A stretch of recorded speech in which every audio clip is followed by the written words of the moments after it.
my mother and father, when were freshmen at UT, and I was born there, and they left Texas when I was about 3 and moved to the East Coast, and then proceeded to split up.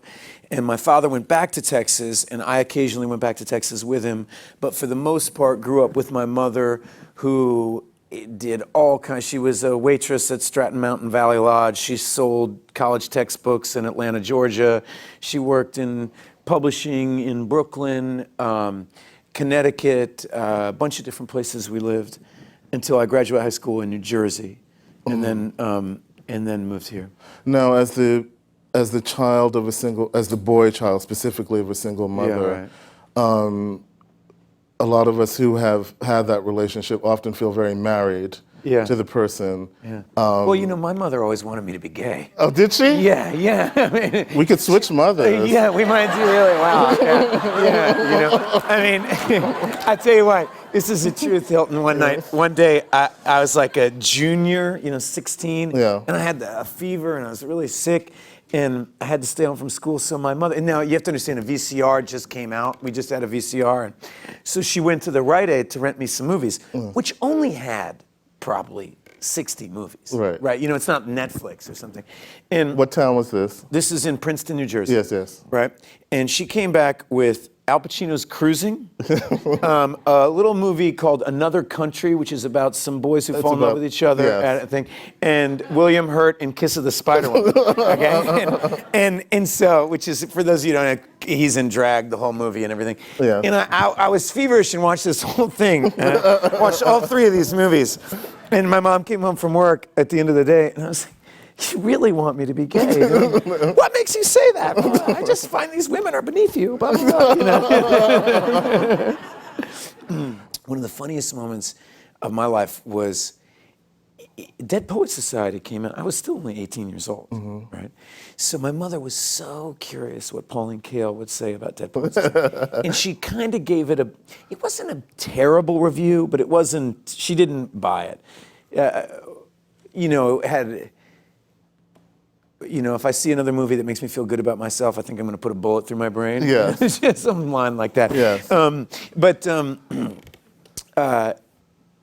And what was funny about my mom is that she was so happy that Pauline Kael had some of the same criticisms that she did. Of the film. Yeah, of the film. And I remember sitting there going, "Hey, Mom, I like it. Can't we let's cut it a break?" That's amazing. And you get to be noticed if you feel unnoticed. Yes. And now that can be a positive and that can be a negative. Right. A lot of kids, a lot of young people go into acting or any kind of arts for less. I feel like if that relationship to performance doesn't change, right, then the show-off aspect of it. The needy aspect of it. The part of it that says, "Hey, I'm here, please, I'm of value, don't ignore me," or "I'm trying to make my mom proud," whatever aspect that is. If you don't, that can give you energy. It's like a running start. Yes. But if it doesn't then turn into something else, then you stall out and it can become something dark. Well, if you don't make it art, if you don't transmogrify if you don't put it in service of something larger than yourself. Exactly. Working with your instrument, what is it that you have to pull out of yourself to get there with scenes of such great intimacy? I mean, it varies from project to project, obviously, but are there certain things that you call on again and again? Because there's you and her, and then there's the director, and then there's the crew, right? So the intimacy that you bring to the scene, you're blocking them out, and then there's the stuff that's happening in you at the same time. Well, right now I'm thinking 2 things. One is that, Winona Ryder at that time, I'm thinking so many things. She had the clearest instrument of anybody I ever met. You could say to her, with the crew and you could look her in the eyes and say, "You're beautiful," and her face would blush. I mean, her powers of empathy and imagination, her ability to play, were so... To play. Were... I'd never encountered anything like it. I mean, you know, at that moment in time, she just worked with Scorsese. She'd been this, you know, prodigy, really. You know, Mermaids. Age of Innocence. Age of Innocence. And she'd had hit after hit after hit. There was nobody more successful I mean, I remember we were on set, and Jack Nicholson is fucking calling her. I mean, everybody, you know, you want to flirt with this girl, and then, like, the world is coming in on her. And she had this very, very clean instrument. And, you know, we live in a culture that I think is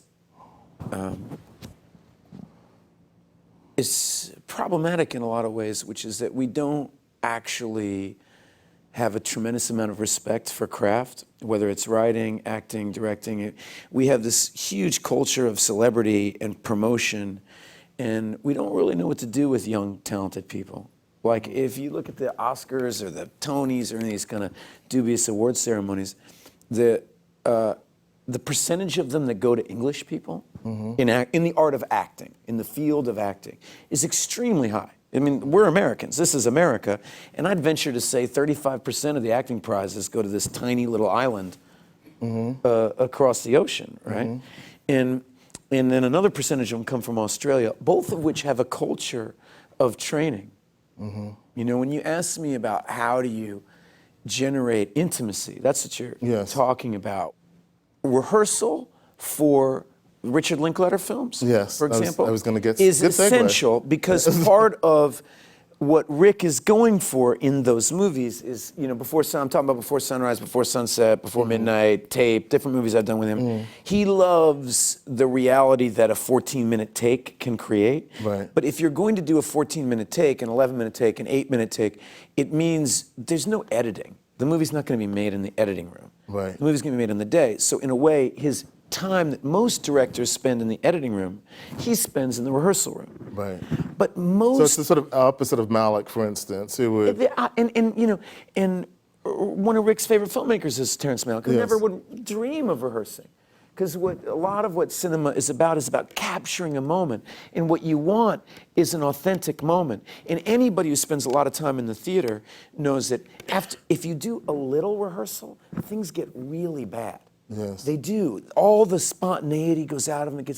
And then only through more rehearsal, you mentioned the moment with Austin, which I remember there's a wonderful moment of doing the scene with Austin, and some weird feather floated down in the middle of our scene and landed on his shoulder, and I picked it up off Austin's shoulder, and we both laughed, and it motivated the next line. But you can only do that when you're incredibly relaxed and incredibly comfortable and really rehearsed, where you can just alter the text and alter the blocking because a feather fell, you know? But most movies don't need that. I feel this way. I really love to write, but I couldn't be a professional writer, and I feel the same way about directing. But you write with your body as an actor. Oh, that's nice. Yeah. I have, as of late, I mean, the funny thing is about being in my 40s is my respect for acting is growing. And because there's a lot of superficial elements to acting. You get a lot, it's a little bit like being a quarterback or something. You know, I find the sports analogies kind of fascinating because 1 minute, Eli Manning is winning MVP for the Super Bowl, right? And the next minute, he's the worst quarterback in the NFL. Right. Right? Which one is it? And, you know, it has a lot to do with his offensive line. Right. I mean, and with acting, if I can be in the room with really good people, you know, and if I can have directors that have ideas and that there's the thing, then I can succeed. It's what's so hard about acting. Right. But if you have a nominal success, you know, say something like Reality Bites or something, and you strike a chord in people, wow, and they just fan the flames of your ego like mad. Right. And it destroys young people. Right. You know, and as I've gotten older, like, I don't know if you saw it or whatever, but I'd heard all this pomp and circumstance about how great Kate Blanchett was in Blue Jasmine or something. And I went to go see it the other day, and it just made me love my profession. But it didn't, she's so good in the movie, and it's like, if you can do that, then acting, I want to spend my life doing it.